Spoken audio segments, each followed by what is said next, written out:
ለሰዎች አጨሩ ኤግኒ ቀሮኒ ጅጌ ኢትዮጵያ ጅግደ ካሴካ ያ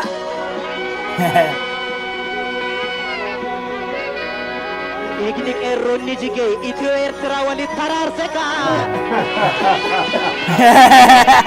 ነንሶቤ ነንሶቤ ነንሶቤ ነንሶቤ ጆሎ ኦሮሞ ነንሶቤ ጆሎ ብየኮ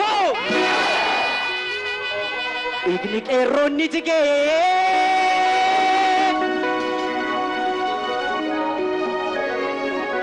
ኤግኒ ቀሮኒ ጅጌ ብየ ጅግደ ካሴካ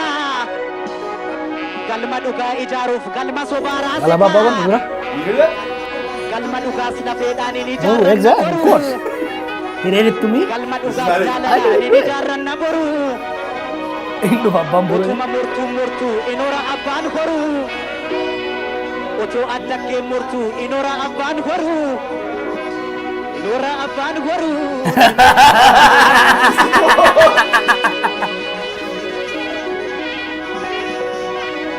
abaye bacholoni negu abuko este mane mandi zabar marata abaye ko baranam beku abaye ofna sachisa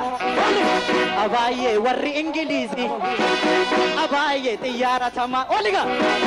abaye warri ingilizi abaye ropila tamara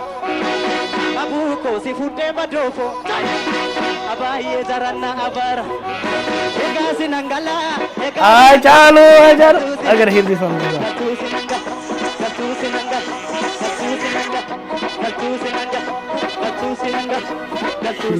dio abaye bacholoni negu abuko himma marrachisa abaye ko baranam beku abaye ofrasa sichisa abaye akanatti sete abuko police hello matrayasi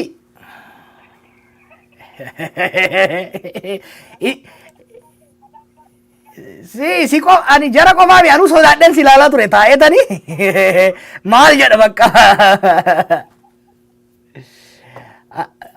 onne korra na dubbatte bo onne korra lakka bo dhugaa arra oromo hunda irra dubbatte beekta gara oromo hunda waanuma jiru dubbatte wala ሰዎች አጨሩ ኤግኒ ቀሮኒ ጅጌ ኢትዮጵያ ጅግደ ካሴካ ያ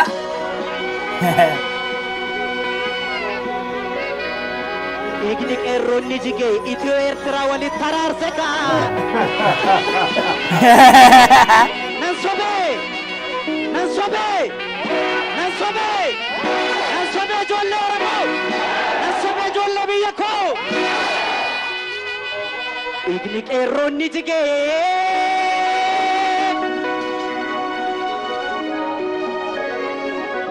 ኤግኒ ቀሮኒ ጅጌ ብየ ጅግደ ካሴካ galma dhugaa ijaaruuf galma sobaa raasee alaabaa dura galma dhugaa sida feedhaaniin oh exactly of course hireettumi galma dhugaa jaalalaaniin ijaarranna boru indu babban boru utuma murtuu inora abbaan horu otoo addakkee murtuu inora abbaan horu inora abbaan horu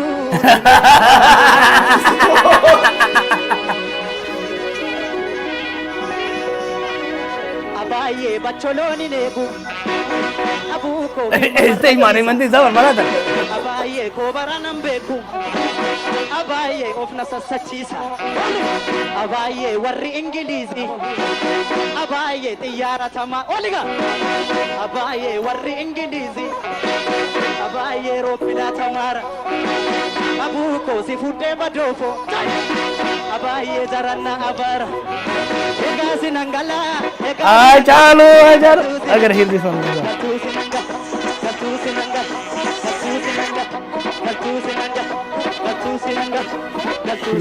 dio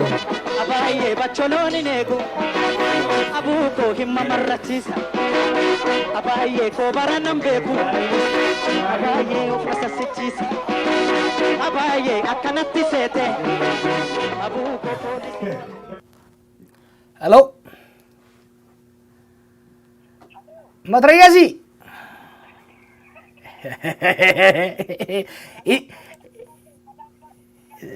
si ko ani jara qofaa mi anu sodaadhen si ilaalaa ture taa'eetanii maal jedha bakka onnee koorraa naa dubbatte bo onnee koorraa lakka bo dhugaa har'a Oromoo hunda irraa dubbatte beektaa garaa Oromoo hunda waanuma jiru dubbatte.